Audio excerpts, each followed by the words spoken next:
mon histoire avec les écrans a commencé quand je devais avoir 10 ans. Peut-être que c'était encore avant d'ailleurs. Honnêtement, je saurais pas trop vous dire. Ce qui est sûr, c'est que j'ai toujours baigné dans les romances. Mais pour moi, c'est devenu un peu plus que ça. Les réseaux sociaux, les films, les séries, tout est devenu une manière de romantiser ma vie. Une façon de la rendre plus belle, plus lumineuse, comme si chaque instant méritait un filtre parfait. Et franchement, ça m'a toujours plu. À travers l'écran, tout semble avoir plus de sens. Mais c'est là que ça devient compliqué, je dirais. Parce qu'à force de vivre cette version de moi, toujours un peu améliorée, toujours sous le bon angle, j'ai commencé à perdre de vue le vrai. Ce qui se passe vraiment autour de moi, sans les filtres, sans la romantisation, à oublier presque de vivre pour moi. Et donc, ce qui nous amène au chapitre 1. Le récit, à la fois cliché et effrayant, mais totalement vrai, de la façon dont j'ai détoxifié mon cœur et mon esprit des écrans en voyageant en Asie pendant 1 mois et demi. Mais laissez-moi d'abord vous donner un peu de contexte, celui qui m'a poussé à vouloir me détoxifier. Et pour comprendre pourquoi j'ai eu envie de me détoxifier, il faut remonter un petit peu dans le temps. Depuis très longtemps, il y a un type de film que j'ai toujours regardé encore et encore, presque sans me rendre compte. Des comédies dramatiques, des films de jeunes, vous voyez le genre Lolita malgré moi, le journal de Bridget Jones, Juno, Clueless ou encore Easy A pour ne pas le citer. Ces films m'ont vraiment marqué. Ils ont un peu guidé mes envies, mes rêves. Et en fait, je voyais ces filles qui galéraient mais qui finissaient toujours par se retrouver et je me reconnaissais un petit peu en elles. Naturellement, j'ai commencé à vivre à travers ces filles, à voir ma propre vie comme une sorte de film. Et puis petit à petit, les écrans sont devenus une extension de moi. Et aujourd'hui, je les utilise pour tout. Pour bosser, pour échanger avec mes proches, parce que maintenant je vis à l'île Maurice, pour trouver une recette, un tuto, un conseil, bref. Toutes les raisons sont bonnes pour être connectée. Et même si ça m'apporte énormément, il y a une limite. Vous voyez ? On est le 20 septembre et je tombe sur le documentaire Kaizen d'Inoxtag. Bon, j'étais un peu en retard d'1 semaine.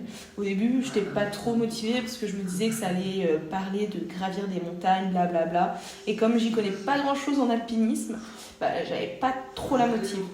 Mais j'ai fini par le regarder parce que j'ai vu pas mal de retours. Et là, surprise. Le message derrière le docu était vraiment différent de ce que j'imaginais.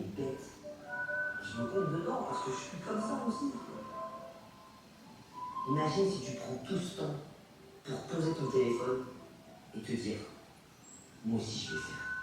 Moi aussi je vais me mettre en mouvement, moi aussi je vais faire des choses. Il était tellement haut, je me suis dit je peux pas le faire. Et je pense qu'il y a plein de gens qui sont comme ça dans leur vie actuelle. Je pense qu'il y a plein de gens qui sont là à avoir des rêves qui sont tellement hauts qu'ils se disent c'est pas possible, je peux pas le faire. Même si tu vois la montagne, elle est tellement haute, elle est impossible à monter. Et petit pas par petit pas, tu peux la monter. Et ce que je retiens, c'est même pas l'Everest. C'est tout ce que j'ai découvert, c'est toutes les montagnes que j'ai montées. C'est toutes les aventures que j'ai vécues, tous les gens que j'ai rencontrés. J'ai ouvert des possibilités dans ma vie. Et c'est ça, Kaizen. C'est ça le nom du documentaire. C'est pour ça que je l'ai appelé Kaizen. Je la vois venir à 10 000 km cette question, et là, tu vas faire quoi après l'Everest? J'ai encore plein d'aventures à vivre, plein de choses à faire.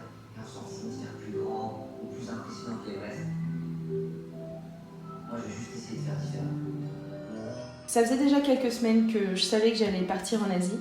Et là, ça a fait tilt dans ma tête. Un voyage pour me déconnecter. Back to basic. Retrouver ce qui me plaît vraiment. Ce qui me fait vibrer.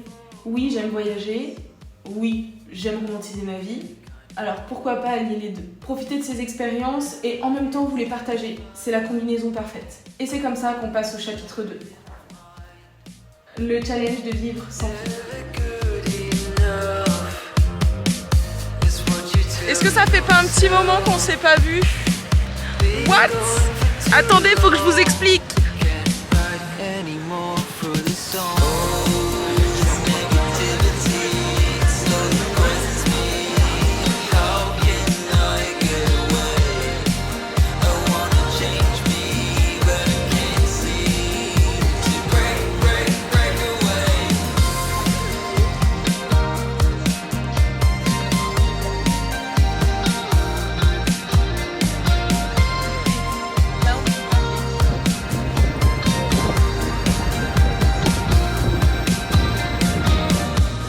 Pour l'instant, Non, English. tu viens d'où? Oh là là, ne sois pas radin, mon ami. Ne sois pas radin.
Et vous voyez, je pense que ces teen movies m'ont vraiment laissé des images en tête. Il y a tellement de scènes cultes que j'adorerais vivre. Genre, quand je pense au voyage, j'imagine tout de suite la scène dans Pray, Eat, Love, quand elle se retrouve avec elle-même en train de manger des pâtes en Italie. Bon, à Bali, ça serait plutôt manger du riz, et à Bangkok, ce serait plutôt le pad thai. Quand je pense aux histoires d'amour, direct, on pense au journal de Bridget Jones quand elle court sous la pluie. Et bien évidemment, quand on parle de travail, là je pense qu'il n'y a pas de débat, c'est Le diable s'habille en Prada. Mais voilà, spoiler alerte, aucun réalisateur de ces films n'a écrit ma vie. Et donc, si vous êtes encore là, et j'espère que la plupart d'entre vous le sont, bienvenue dans le chapitre 3.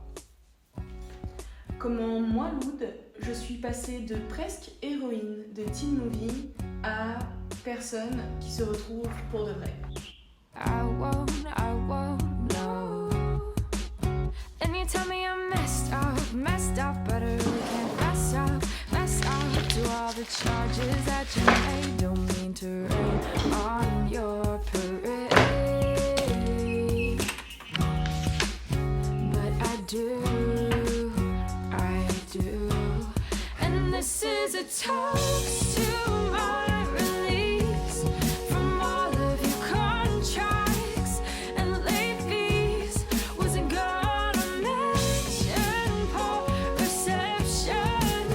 Go ahead and take this to collections. It's me dropping the line. This is me dropping the line. Your relentless temper, I'm expected to take it, but I know that I can't, no.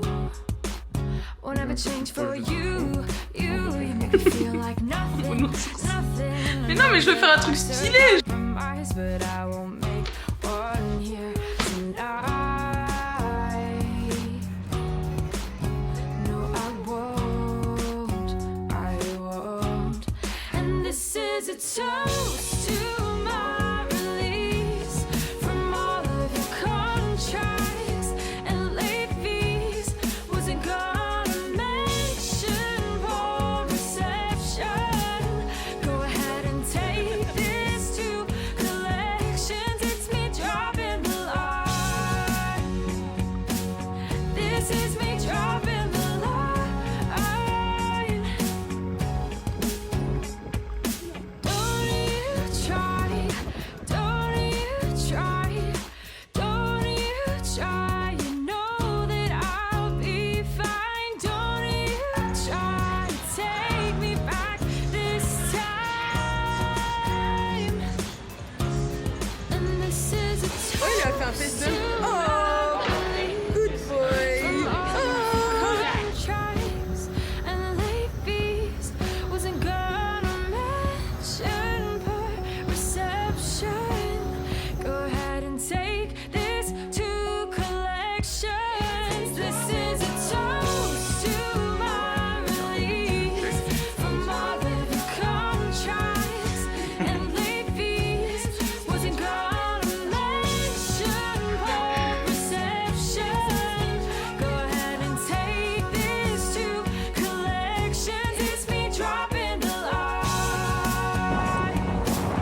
sauf pendant ce voyage. Les réseaux sociaux, les écrans, j'adore les utiliser pour partager des bouts de ma vie. Mais il faut que je me rappelle que si je veux vivre mes moments de film, je dois aussi être capable de les vivre sans les écrans.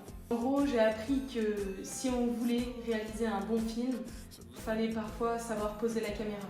Parce qu'on a tous envie de romantiser un peu notre vie parfois, pas vrai ? De transformer le quotidien en quelque chose de spécial, comme si chaque repas, chaque balade, chaque paysage méritait un montage parfait.